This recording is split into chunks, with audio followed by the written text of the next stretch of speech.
Hi, my name is Octavius Johnson, and this is my SLP2, the Bear Collective, strengthening NC Math 1 through shared PLC leadership under the leadership of Dr. Monica Hedden. The project is centered at New Bern High School, a school with a deep and complex history rooted in both segregation and integration. The first public school, called the Academy, served the white population in 1766. In 1873, the trustees for the New Bern Academy provided a school for black students. In 1905, John Thomas and J.T. Barber became the principal of West Street School, which served African American students at the time. In the 1940s, with needs of expansion, the white school turned into New Bern High School and J.T. Barber High School for the black students. In 1964, New Bern City School Board adopted a freedom of choice plan. Full integration came in place by 1970. In 1991, New Bern High School of today was built and housed the 9th through 12th graders. The previous New Bern High School will be renamed Grover C. Fields. Currently, our school serves over 1,600 students with a diverse racial and cultural background, supported by a team of 6 administrators, one principal, African American male, 3 assistant principals, 1 African American male, and 2 Caucasian females, and 2 assistant principal interns, 1 African American female and 1 African American male, counselors, and 80 plus teachers. The focus of my project was the Math 1 professional community. The purpose was to strengthen both the structure and effectiveness of the PLC through shared leadership with the ultimate goal of improvement teacher collaboration and student outcomes. To guide this work, I used multiple data sources. This included the NC School Report Card, the NC Teacher Work Condition Survey, and Math 1 assessment data, as in check-ins and EOC from 2024 and 2025, and fall 2025 EOC data. I also collected both qualitative and quantitative data directly from PLC meetings and stakeholder feedback. Throughout the PLC process, teachers were given leadership roles that directly handled specific tasks in planning and instruction, such as assessment creation, daily learning tasks, and supplementing tier supports for students.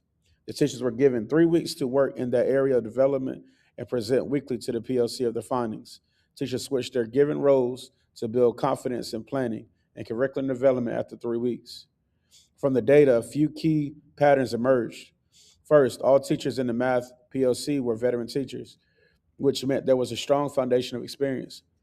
However, collaboration was inconsistent. 3 out of the 4 teachers regularly attended PLC meetings, but participation with those meetings was uneven.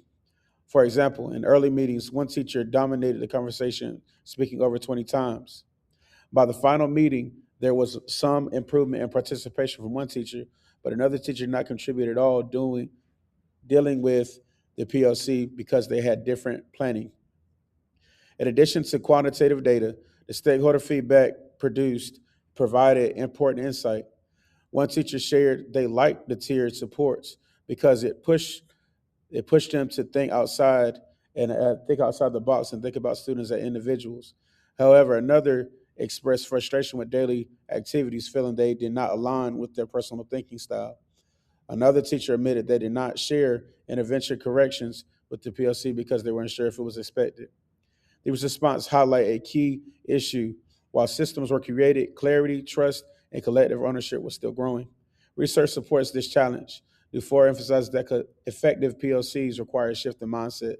Educators must move from working in isolation to working collaboratively, and from holding authority individually to sharing responsibility collectively. As a result of this project, one major impact was an increase in teacher empowerment, a stronger awareness of importance of structured collaboration through tools like coaching trackers, development trackers, and consistent communication. The PLC began to move toward a more collaborative model. However, this work also reveals areas for growth. Moving forward, it will be important to ensure that all voices are heard equally, expectations are clearly communicated, and teachers feel both supported and accountable within the PLC process.